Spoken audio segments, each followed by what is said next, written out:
గౌరవ ముఖ్యమంత్రి గారు ఇందాక పాలేరు నియోజకవర్గంలోని రాజశేఖర ప్రాంతంలో చెప్పారు.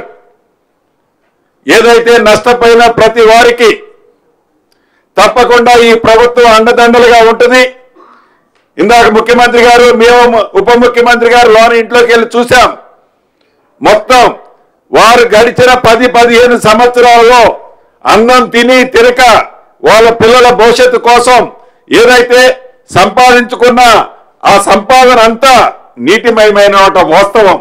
ముఖ్యమంత్రి గారు కూడా నేను చెలించిపోయాను చూసిన తర్వాత, వాళ్ళ ఘోష అయిన తర్వాత.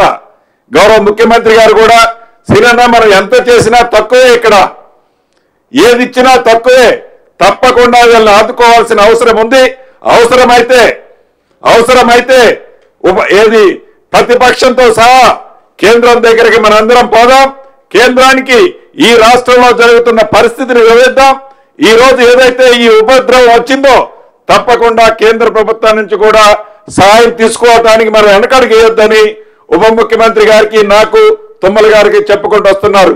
నిజం, ఈ ప్రభుత్వం చిత్తశుద్ధితో ఎవరైతే నష్టపోయిన వాళ్ళు ఉన్నారో నష్టపోయిన వాళ్ళని ఆదుకునే దాంట్లో అన్ని రకాలుగా ఏదో ఇమీడియట్లీగా వాళ్ళ రిలీఫ్ కోసమని ఒక 10,000 రూపాయలతో పాటు వారి నిత్యావసర సరుకులతో పాటు వాళ్ళ పిల్లలకి ఏవైతే సర్టిఫికెట్లు, వాళ్ళ డాక్యుమెంట్లు, వాళ్ళ ఐడి ప్రూఫ్స్ ఏవైతే ఉన్నాయో అవన్నీ కూడా వాషౌట్ అయిన వాళ్ళు అన్నిటినీ ప్రభుత్వం గమనించింది.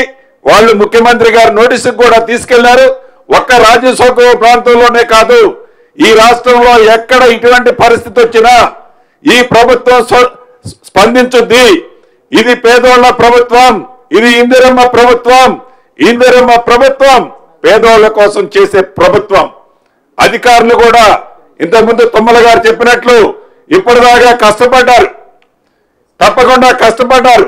ఈ రాబోయే ఇంకా 36 గంటల్లో ఎవరైతే నష్టపోయినా నిరుపేదలు ఉన్నారో, ఎవరైతే ఇళ్ళు నీళ్ళలో మునిగిపోయిన వాళ్ళు ఉన్నారో వాళ్ళని ఆదుకునే దాంట్లో, వాళ్ళకు జరిగిన నష్టాన్ని ఎస్టిమేట్ చేసే దాంట్లో మీరందరూ నిష్పక్షపాతంగా వాళ్ళు ఏ పార్టీలో ఉన్నా, ఏ గ్రూపులో ఉన్నా తప్పకుండా నష్టపోయిన ప్రతి వారికి ఈ ప్రభుత్వం సాయం చేయాలన్న ఉద్దేశంతో వారికి జరిగిన నష్టాన్ని కూడా మీరు పూర్తిగా లెక్క చేయాలని కూడా గౌరవ ముఖ్యమంత్రి గారు అక్కడ ఆదేశించడం జరిగింది.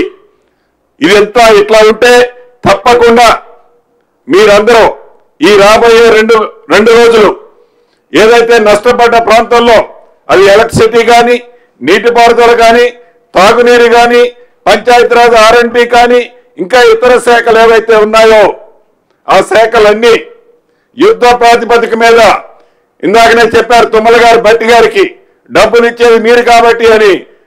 బట్టి గారు రాత్రి నుంచి చెప్తున్నారు, డబ్బు ఎంత ఖర్చైనా పర్వాలేదు, ఈ వరదల్లో వెనకడుగు వేసే పరిశక్తే లేదు.